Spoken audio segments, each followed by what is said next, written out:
Hello everyone. Today we'll start the new chapter agriculture. Let's begin. Chapter 3 agriculture. Let's begin. Points to focus.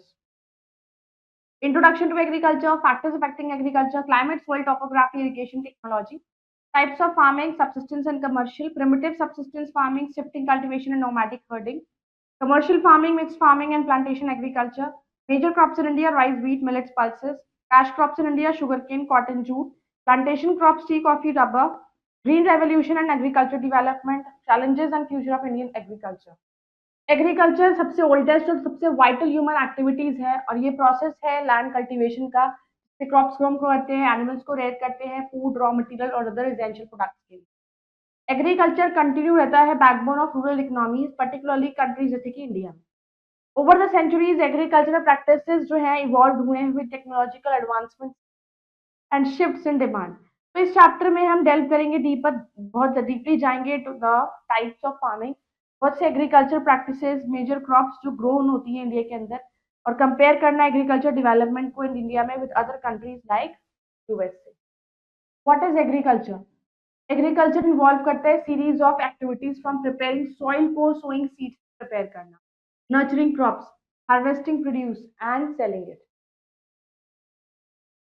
It not only includes crop cultivation but also forestry, horticulture, animal husbandry.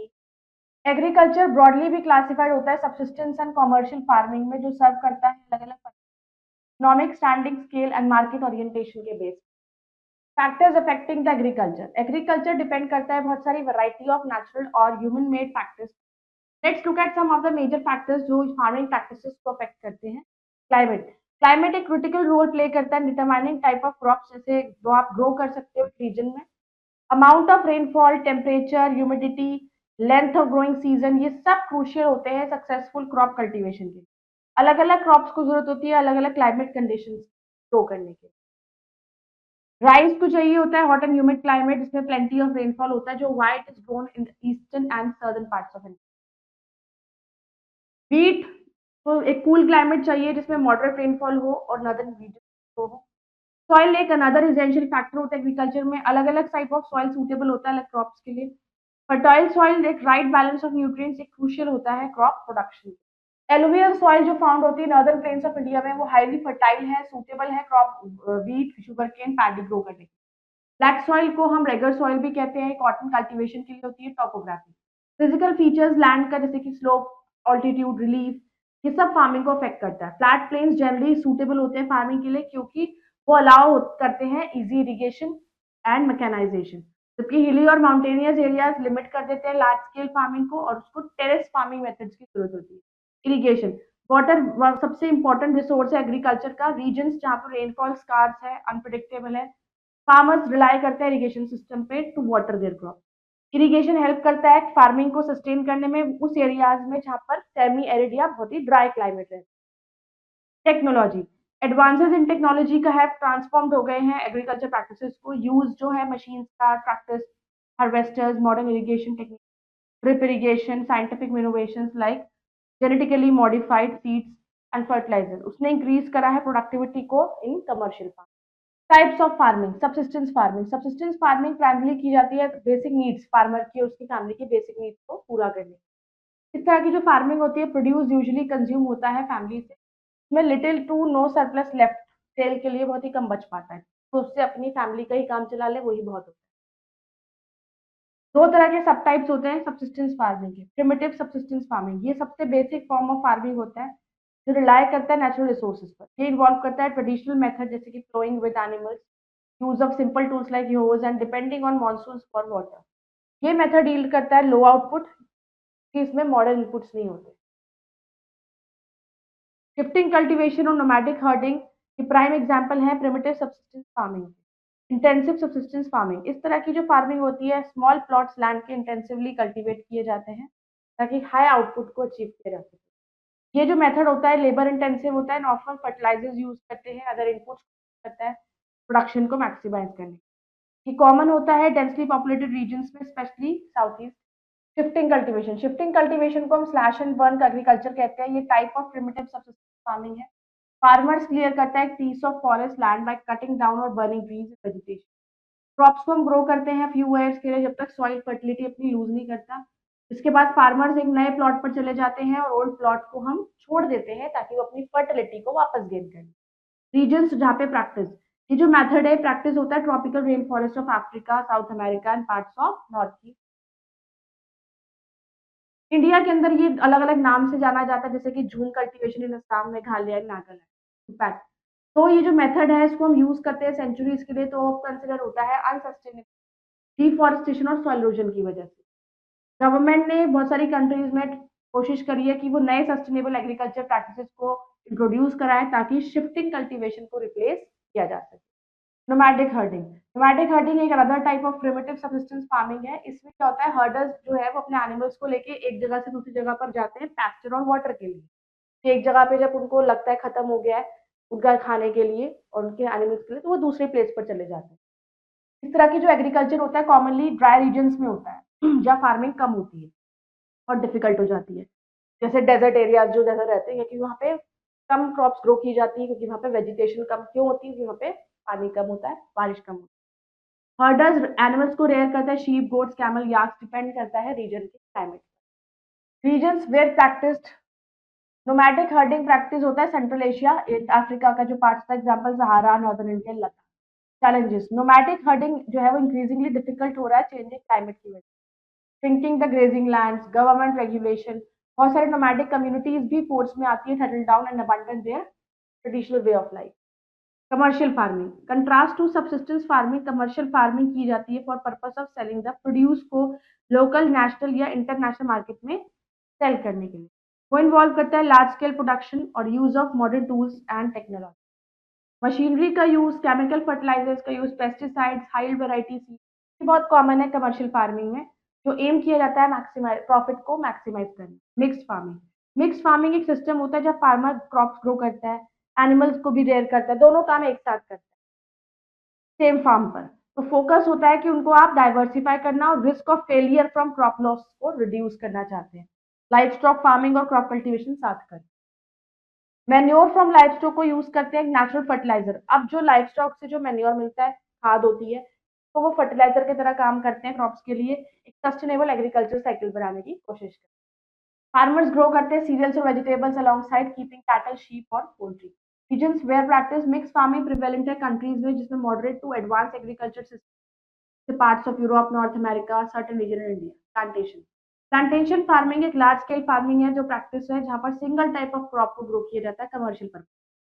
इस तरह की farming को जरूरत होता है vast tracts of land, capital investment, modern equipment and labour. Crops जैसे कि tea, coffee, rubber, cocoa, cotton, ये यूजुअली ग्रोन होते हैं plantation. Other forms of farming नहीं जैसे नहीं होती है। प्लांटेशन हम सेटअप करते हैं long term view as crops को मेच्योर होने में बहुत समय लगता है। रीजन्स वेयर प्रैक्टिस, अब प्लांटेशन एग्रीकल्चर कॉमन होता है ट्रॉपिकल, सब ट्रॉपिकल रीजन। इंडिया के अंदर टी प्लांटेशन प्रिवेलेंट है असम और दार्जिलिंग में, जहाँ पर रबर प्लांटेशन सबसे ज्यादा कॉमन है केरला। तो अदर एग्जाम्पल इंक्लूड करते हैं coffee in Brazil, cocoa in West Africa. Major crops grown in India, India एक एग्रीकल्चर कंट्री होने के नाते एक वाइड वैरायटी ऑफ क्रॉप्स को ग्रो करती है डाइवर्स क्लाइमेट की वजह से और सॉइल कंडीशन। मेजर क्रॉप्स जो इंडिया में ग्रो होते हैं वो आप कैटेगराइज कर सकते हो फूड क्रॉप्स में, cash crop, plantation crop, horticulture crop, fibre crop. हर एक कैटेगरी की स्पेसिफिक क्रॉप्स होते हैं जो सिग्निफिकेंट रोल प्ले करते हैं कंट्री इकोनॉमी, फूड सिक्योरिटी में and trade. Food crops, food crops cultivate होते हैं प्राइमरली, क्यों बनाए जाते हैं फूड क्रॉप्स, लोगों के कंजम्पशन के लिए। फूड क्रॉप्स नहीं ग्रो करेंगे तो हम क्या खाएंगे, अनाज। तो ये इसमें cereals, pulses, other staple foods that are essential for the nutrient of population. तो वो स्टेपल फूड्स भी होते हैं जो न्यूट्रिशन के लिए बहुत जरूरी होते हैं। India one of the world leading producer है फूड क्रॉप्स का, ensuring it self sufficiency and global export. Rice, rice सबसे वाइडली कंज्यूम स्टेपल फूड है इंडिया में और इसको हम ग्रो करते हैं एरियाज में जिसमें रेनफॉल ज्यादा होती है, humidity. India second largest producer है राइस का वर्ल्ड में चाइना के बाद। ग्रोइंग कंडीशन, राइस को जरूरत है एक हॉट एंड ह्यूमिड क्लाइमेट की with temperatures between 20 degree Celsius and 30 degree Celsius, annual rainfall of over 100 centimetre. Usually grown होता है रीजन में जिसमें low lying water logged fields called paddy field. Major rice producing states West Bengal, Uttar Pradesh, Punjab, Tamil Nadu, Andhra Pradesh, Orissa. Coastal areas, beach side वगैरह उस जगह पे ज्यादा होता है। वैरायटी, बहुत सारी varieties of rice grown in India including basmati rice known for its aroma, long grains, non basmati varieties जो हम एवरीडे कंजम्पशन के लिए यूज करते हैं। Wheat, wheat second most important staple food crop है इंडिया के अंदर, widely grown in northern and western part of the country. ये एक मेजर सोर्स है कार्बोहाइड्रेट्स का और की इंग्रेडिएंट है Indian breads like chapati and paratha. Growing conditions, wheat thrive करता है कूलर क्लाइमेट्स में with temperature between 10 degree Celsius से 5 डिग्री सेल्सियस। उसको जरूरत है मॉडरेट रेनफॉल की अराउंड 75 टू 100 सेंटीमीटर, बट वो ग्रो किया जा सकता है with irrigation. Major wheat producing states Punjab, Haryana, Uttar Pradesh, Madhya Pradesh, Rajasthan. Varieties, high yielding varieties like HD 2967, TPW 343, they have been developed to improve production, especially in regions benefiting from green revolution. Millets, millets group of small seeded grasses होते हैं जो highly nutritious होते हैं, resistant to drought होते हैं। वो staple food होते हैं arid and semi arid regions पे, essential nutrients provide करना population को areas with less fertile land। Growing condition, millets grow करते हैं well in dry hot climate with low rainfall. उसको बहुत ही कम पानी की जरूरत होती है और वो पुअर सॉइल्स में थ्राइव कर सकता है, making them ideal for semi arid region. Major millet producing state Rajasthan, Maharashtra, Karnataka, Tamil Nadu. Variety, सबसे कॉमनली ग्रोन मिलेट इंडिया के अंदर होता है jowar, sorghum, bajra and ragi. Pulses, India largest producer है और कंज्यूमर भी है पल्सेस का वर्ल्ड में। पल्सेस एक इसेंशियल सोर्स है प्रोटीन की, क्योंकि वेजिटेरियन पॉपुलेशन के लिए इंडिया में सबसे ज्यादा पल्सेस खाई जाती है। पल्सेस दालों से सबसे ज्यादा प्रोटीन आपको मिलता है। कॉमन पल्सेस में आते हैं लेंटिल्स, चिकपीस, पिजन पीस, मूंग बीन्स। ग्रोइंग कंडीशन, पल्सेस को आप ग्रो कर सकते हो वार्म क्लाइमेट में, मॉडरेट रेनफॉल जब होती है। टिपिकली वो रोटेशन के साथ ग्रो करते हैं सीधे जैसे राइस और व्हीट के साथ। इससे क्या होता है, सॉइल फर्टिलिटी भी रिस्टोर रहती है bye fixing nitrogen. Pulse producing state है आपके Madhya Pradesh, Maharashtra, Rajasthan, Uttar Pradesh. Variety, popular variety include करता है अरहर, चना, मसूर, मूंग एंड उड़द। कैश क्रॉप्स, ये तो थी हमारी फूड क्रॉप्स जो हम खाते हैं। अब कैश क्रॉप्स होती हैं जो प्राइमरली सेल के लिए हम यूज करते हैं डोमेस्टिक और इंटरनेशनल मार्केट में, रादर देन डायरेक्ट कंज्यूम से ज्यादा हमारा मेन मोटिव होता है कि उनको हम बाहर भेजें या प्रॉफिट के लिए करें बाय द फार्मर। ये क्रॉप्स बहुत ही वाइटल रोल प्ले करते हैं इंडिया की इकोनॉमी के अंदर। इससे इनकम जनरेट होती है फार्मर्स की भी और कंट्रीब्यूट होता है कंट्री के एक्सपोर्ट। शुगर केन, सबसे ज्यादा गन्ना यूपी इंडिया के अंदर प्रोड्यूस किया जाता है। तो इंडिया की सबसे इंपॉर्टेंट कैश क्रॉप्स है शुगर केन। इसको शुगर, इससे शुगर भी बनती है, गुड़ बनता है, शक्कर, इथेनॉल, अदर बाय प्रोडक्ट्स। तो बहुत ही लार्जेस्ट प्रोड्यूसर शुगर केन का है वर्ल्ड में India. Growing condition, sugar cane को आप बेस्ट गर्मियों में ट्रॉपिकल क्लाइमेट में जिसमें एनुअल रेनफॉल 100 टू 150 सेंटीमीटर में आप ग्रो कर सकते हो। इसको लंबी growing season of 10 to 18 months की जरूरत है, वो डिपेंड करता है वेराइटी पर। Major sugar cane producing state Uttar Pradesh, Maharashtra, Karnataka, Tamil Nadu, Andhra Pradesh. Uses, apart from sugar and jaggery, sugar cane use होता है प्रोडक्शन ऑफ बायोफ्यूल्स जैसे इथेनॉल, जो एक इंपॉर्टेंट ऑल्टरनेटिव एनर्जी सोर्स है। कॉटन, कॉटन एक मेजर फाइबर क्रॉप है इंडिया में, वाइडली यूज्ड है टेक्सटाइल इंडस्ट्री में। India one of the largest producers है कॉटन का वर्ल्ड। ग्रोइंग कंडीशन, कॉटन को जरूरत है एक वार्म क्लाइमेट की जिसमें टेम्परेचर रेंजिंग हो 25 degree Celsius and moderate annual rainfall है 50 टू 100 सेंटीमीटर। उसको ब्लैक सॉइल की जरूरत है जो मॉइस्चर रिटेन करे। Major cotton producing state Gujarat, Maharashtra, Andhra Pradesh, Telangana, Tamil Nadu. Variety, cotton variety में आपका American cotton and Indian cotton, दो तरह के कॉटन आ जाते हैं। फिर आगे आपका जूट। जूट एक इंपॉर्टेंट क्रॉप है इको फ्रेंडली प्रोडक्ट्स के लिए like bags, ropes, mats, sacks. तो इसे कहते हैं golden fibre. India leading producer है जूट का और second only to Bangladesh. Growing condition, jute को जरूरत है हॉट ह्यूमिड क्लाइमेट की जिसका temperature between 24 degree Celsius and 35 degree Celsius है। प्लेंटी ऑफ रेनफॉल है, मतलब 150 टू 200 सेंटीमीटर पूरे साल में। टिपिकली ग्रो किया जाता है रीजन पे जिसमें एलुवियल सॉइल हो along river bank. Major jute producing states West Bengal, Assam, Bihar. Uses, jute fibres हम यूज करते हैं बैग्स बनाने के लिए, रोप्स, टेक्सटाइल। इंक्रीज फोकस की वजह से on sustainable and eco friendly products jute को गेन किया है renewed importance. Plantation crops, plantation crops grow होता है लार्ज एस्टेट्स पर और प्लांटेशन प्राइमरली फॉर एक्सपोर्ट। ये जो क्रॉप्स होती है टिपिकली इसको सिग्निफिकेंट इन्वेस्टमेंट की जरूरत है, labour and infrastructure. Plantation system introduce होता है इंडिया के अंदर by British during colonial time. T, T one of the India leading plantation crops है, कंज्यूम होती है बहुत डोमेस्टिकली भी internationally. India second largest producer है टी का वर्ल्ड में चाइना के बाद। ग्रोइंग कंडीशन, टी ग्रो करता है बेस्ट ट्रॉपिकल एंड सब ट्रॉपिकल क्लाइमेट में जिसमें ह्यूमिडिटी हाई हो, abundant रेनफॉल और well drained acidic soil. Usually grow होता है hilly terrain. Major tea producing states Assam, West Bengal, Darjeeling, Kerala, Tamil Nadu. Variety India produce करता है लाइक वैरायटी ऑफ टी, जैसे Assam tea, Darjeeling tea, Nilgiri. Coffee, India one of the largest producer है coffee का, particularly arabica, robusta varieties flavour और aroma के लिए जानी जाती है। फिर ग्रोइंग कंडीशंस, कॉफी ग्रो होती है हिली एरियाज में जहाँ टेम्परेचर होता है 15 degree Celsius and 28 degree Celsius, moderate to heavy rainfall 150 to 100 centimetre, with thrives होता है शेड में, उसको वेल ड्रेन सॉइल की जरूरत होती है। Major coffee producing state Karnataka, Kerala, Tamil Nadu. Variety arabica coffee consider होती है सुपीरियर इन क्वालिटी, जबकि रोबस्टा कॉफी डिजीज रेजिस्टेंट और हायर यील्ड है। रबर, रबर एक इंपॉर्टेंट प्लांटेशन क्रॉप है जो रॉ मटेरियल को प्रोवाइड करता है वाइड रेंज ऑफ प्रोडक्ट्स के लिए, tyres, gloves and medical. Growing condition, rubber tree को आप ज्यादातर गर्मी और ह्यूमिड क्लाइमेट में ग्रो होता है जहाँ टेम्परेचर 25 डिग्री सेल्सियस और 35 डिग्री सेल्सियस रहता है। जनरल रेनफॉल 200 टू 30 सेंटीमीटर 300 होती है। मेजर रबर प्रोड्यूसिंग स्टेट है केरला, तमिलनाडु, कर्नाटका। यूजेस है, रबर को हम यूज करते हैं, टायर बनते हैं, फुटवियर बनती है, गुड्स बनते हैं, रबर के बैग्स बनते हैं।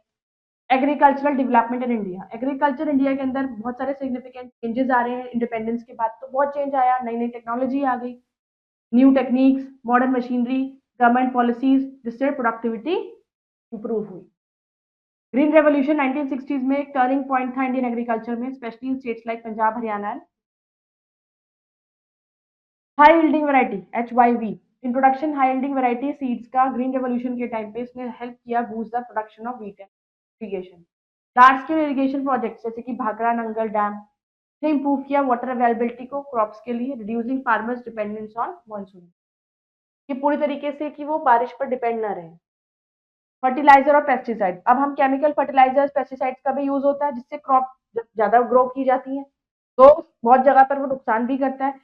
तो एक्सेसिव यूज से क्या होता है, environmental concern like soil degrade होती है, वाटर पोल्यूट होता है अगर हम ज्यादा यूज करते हैं। Farm mechanization, tractors, harvesters, other machinery they have been introduced particularly large farms में, ताकि लेबर कॉस्ट को कम करा जाए और एफिशिएंसी को बढ़ाया जाए। ऑर्गेनिक फार्मिंग, रिसेंट ईयर्स में ऑर्गेनिक फार्मिंग ने पॉपुलैरिटी गेन कर इंडिया। ऑर्गेनिक फार्मिंग ने अवॉइड किया use of chemical fertilizers, pesticides, relying instead on natural inputs like compost and manure. Green revolution and its significance, green revolution India के अंदर initiate होता है 1960, transformative movement था जिसने aim किया increase agriculture productivity, particularly in wheat and rice. वो introduce करता है high yielding varieties, chemical fertiliser, pesticides, modern irrigation technique से सिग्निफिकेंट राइज होता है food production. Key points, HYV seeds, ये seeds specially for wheat and rice led to chemical fertilizer and pesticides ने help किया improve soil fertility and crop protection। irrigation, large scale irrigation system जैसे कि dams and tube wells reduce dependency on water। mechanization, हम use of tractors, harvesters, ये enhance करता है farming efficiency। government support, subsidies, research centers promoted modern farming techniques। significance, increase food production, India became self sufficient in food, moving from food deficient to surplus state, especially wheat and rice। Food security, revolution ने help किया ward famines and ensured food availability for growing population. Economic growth, ये boost करता है economic को regions like Punjab, Haryana, raising farmers income and improving the living.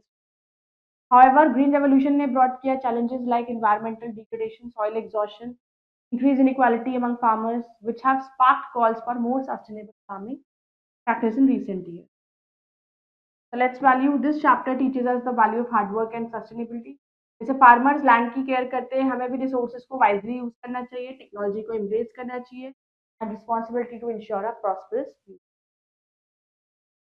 Let's remember, agriculture involves growing crops and rearing animals for food, material, and other essential products. Two main types of farming is subsistence farming for family needs and commercial farming for profit. Key factors affecting agriculture: climate, soil, topography, irrigation, technology.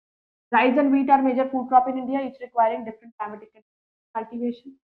Cash crop like sugarcane, cotton, jute grown primarily for sale, contributing to the economy. Primitive farming method, जैसे shifting cultivation, nomadic herding, still practiced in modern agriculture tools like tractor, irrigation system, high seeds have improved farming productivity. Plantation farming grow crops like tea, coffee, rubber on large estates for commercial export. Sustainable practice like organic farming, they are being adopted to reduce harmful effects of chemical usage. Green revolution boosted food production but also caused environmental challenge needs calls for sustainability. Assessment corner multiple choice question. Which of the following crops requires a hot and humid climate with plenty of rainfall? Rice. Which type of soil is ideal for growing cotton in India? Black soil. Nomadic herding is typically practiced in which of the following regions? That is Sahara Desert. The introduction of high-yielding variety seeds was a key component of which agriculture movement in India? Green Revolution. Where are the tea plantations predominantly found in India? Kerala. I hope you all have understood this chapter. Go through it again. Till then, bye bye. Take care.